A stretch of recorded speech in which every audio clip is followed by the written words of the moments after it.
Good morning. Welcome back to my channel. My name is Annette.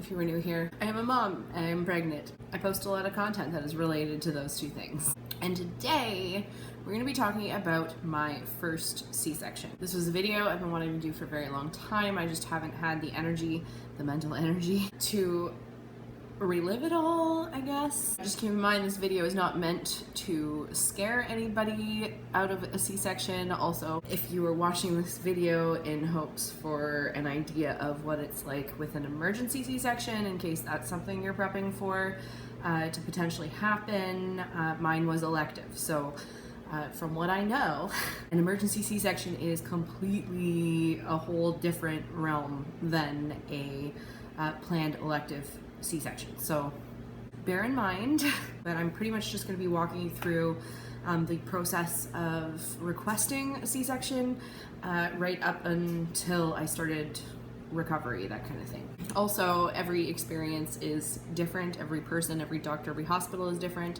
So take my experience with a grain of salt.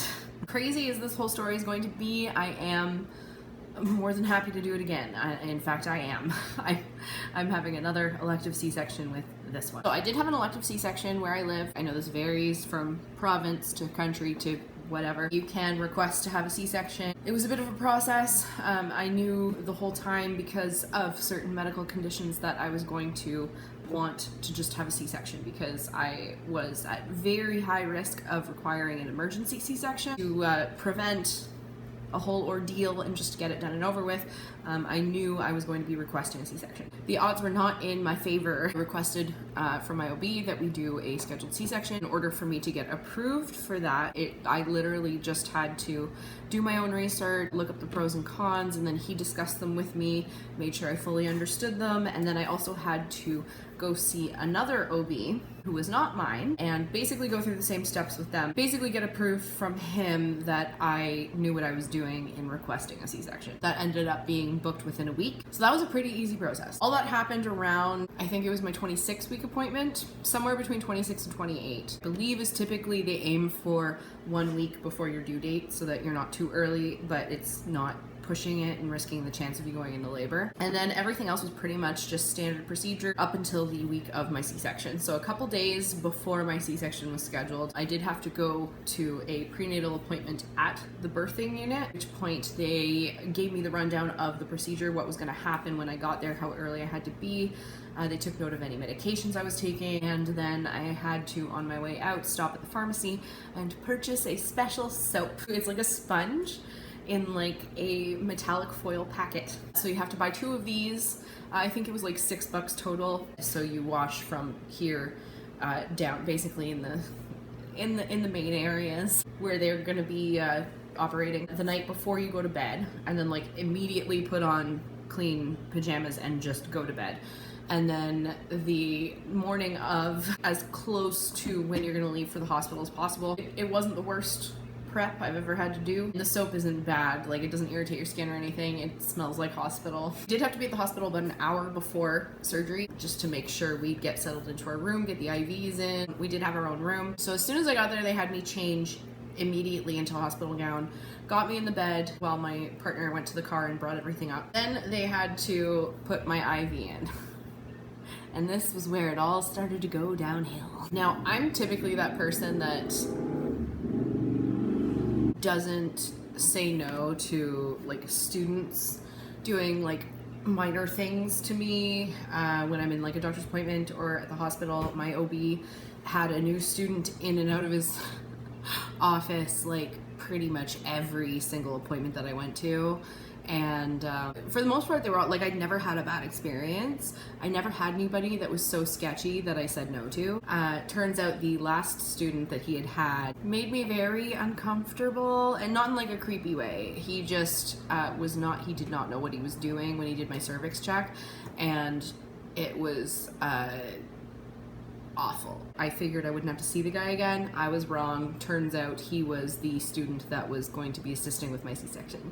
We'll get to that. So the IV, they had to put my IV in, and there was the main nurse and then 2 student nurses. So the nurse asked me, she's like, do you mind if the student nurse puts your IV in, or would you rather I do it? And me being me, said, yeah, not a problem, just an IV, go ahead. I don't know what this chick did. I've never had a bad experience with this before, but when she put the IV in, it was just, it felt like my hand was on fire. It was excruciating pain, and I felt my hand getting bigger, and I like looked off to the side because I knew I couldn't look at it, and I closed my eyes and I was just screaming and crying because it hurt that bad. All IVs suck.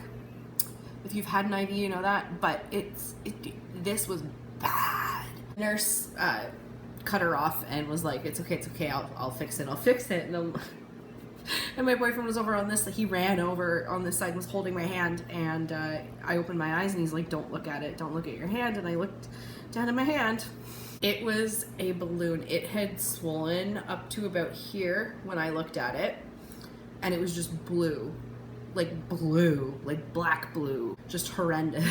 It looked like someone had taken a bat and just smashed my hand. It was massive. Because of that, caused the nurse to have some issues getting the IV in, but when she got it in, I barely felt it. It took several weeks for the swelling to go down in my hand, and my boyfriend actually told me after the fact that when I saw it, the swelling had already gone down. So whatever happened when this student put the IV in my hand, it was like, it expanded to, which, I mean, explains why it hurt so bad. Like, I don't even know what happened there, and I'm pretty like medically inclined. I don't understand what happened there. My hand did recover eventually. It took way longer than I was expecting it to. It was purple for about 2 months, and the swelling took about 1.5 months to completely go down. Like, there was still, even a month later, just like a good bump right there. Unfortunately, I will not be saying yes to a student nurse again because of that experience. Just gonna avoid the pain of it all. A little bit of PTSD there from that.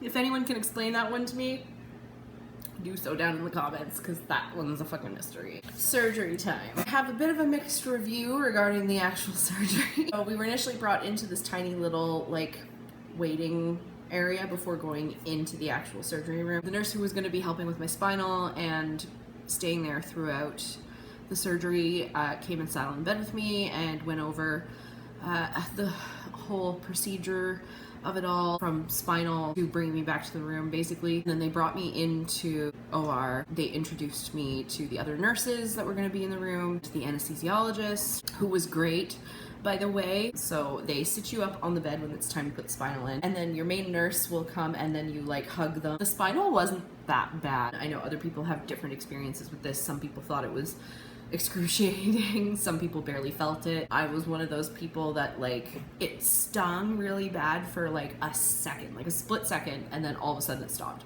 Once I get the spinal in, then they help you get your feet up on the bed, and then you just kind of lay there for a couple minutes while they like poke at you and spray water on you to try and figure out when it's kicked in.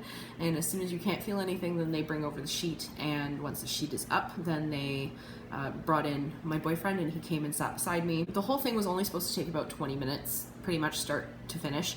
And the initial process went really well, really fast. When they told me that they were starting to cut, because they were explaining the whole process to me, I don't know if that happens to everybody, but they were explaining to me exactly where they were in the process. When they let me know that they were starting to cut, there was a little bit of like a tingling sensation around my lower abdomen, but that was it. Like, no real, it wasn't even like uncomfortable. It was just a weird tingly feeling. And then they told me they were going to start pushing, and that was where it got weird. It was just weird. I don't even know if I can say it was uncomfortable, because it wasn't. I was expecting pain, but there wasn't pain. So it only took like maybe 2 to 3 minutes of them pushing on my stomach, and I could hear him crying. So that was great. So while the nurses were weighing him and getting the snot out of his face and the usual stuff before they plop the baby on your chest, it was this fucking idiot. The student resident, whatever the fuck he was, that was helping, that was the guy that was not a doctor that was assisting my OB, hit a patch of veins or capillaries, something like that, inside my uterus while they were doing the final scrape of like the placenta and stuff, and I started to bleed out, and they thought I was going to need a blood transfusion. So it ended up taking a little longer than expected. Problem was, the C-section was almost done. Like, they did fix the situation very quickly. I did not end up needing a transfusion. I did not bleed out that much. I just bled out a bit. This guy also ended up getting kicked out of the OR, by the way, because he was flirting with the nurses. So that was also comforting. So anyways, it took a little longer and my pain meds started to wear off. Now, I couldn't feel anything except pain. So there was no, like, I couldn't feel them stitching me up or anything like that. There was no specific feeling, but the pain that was radiating from my abdomen was intense. So by the time they got Rory cleaned up and were ready to come put him on my chest for skin to skin, I was bawling. I was screaming. I was freaking out, and the whole time my anesthetist was just like standing over me, and he was they were rushing to get my boyfriend and the baby out of the OR because they thought they were gonna have to knock me out. Don't fully know the reasoning. I was pretty out of it and in a lot of pain, and I don't know a lot of, like, it was a bit of a blur at that point, but I do remember they held the baby over me and I touched his face briefly, and he was screaming and I was screaming, and my boyfriend said, "Look, you guys are bonding." Beautiful mother-son moment. It didn't take me long. Like, my OB was good. Like, he stitched me up like right fucking quick as soon as they got the bleeding under control. The horrifying, excruciating pain that felt like it was going on forever actually only lasted about 6 minutes. Almost the second they were done stitching me up, the pain kind of started to level off. It only took, I think, about half an hour or so before my legs were moving again. It came in and would like massage my ankles every couple minutes, and they did put a lot of pressure on my stomach, I think, to help with the contraction of my belly going back down. So it's a new day because I didn't realize I did not hit record for the last part of the story. So as I'm editing, now I'm here. So to finish this up real quick, basically the next thing that happened was they bandaged me up, and this was probably the worst part for me because they put a vacuum seal over top of my incision. And when I say vacuum seal, it was a literal vacuum. They put a vacuum on me. I had to carry that whole fucking thing to and from the bathroom after they took my catheter out. It was miserable. I knew this beforehand but didn't think of it at the time. I'm allergic to adhesive. Crazy allergic to adhesive. So I wound up within a couple hours of having this thing on my stomach with welts all the way around my incision. I couldn't feel my incision. I could feel the welts and the tape ripping my skin off every single time this vacuum would go off and suck, because I guess it's supposed to just like keep the moisture away from the wound. It sucked. It fucking sucked. I've heard other people enjoy having the vacuum on. I thought I felt a bit of relief for the first hour that it was on because it kind of helped take the pressure off. But as soon as I started breaking out in welts, it was just misery. And they refused to take it off me until it had been 24 hours.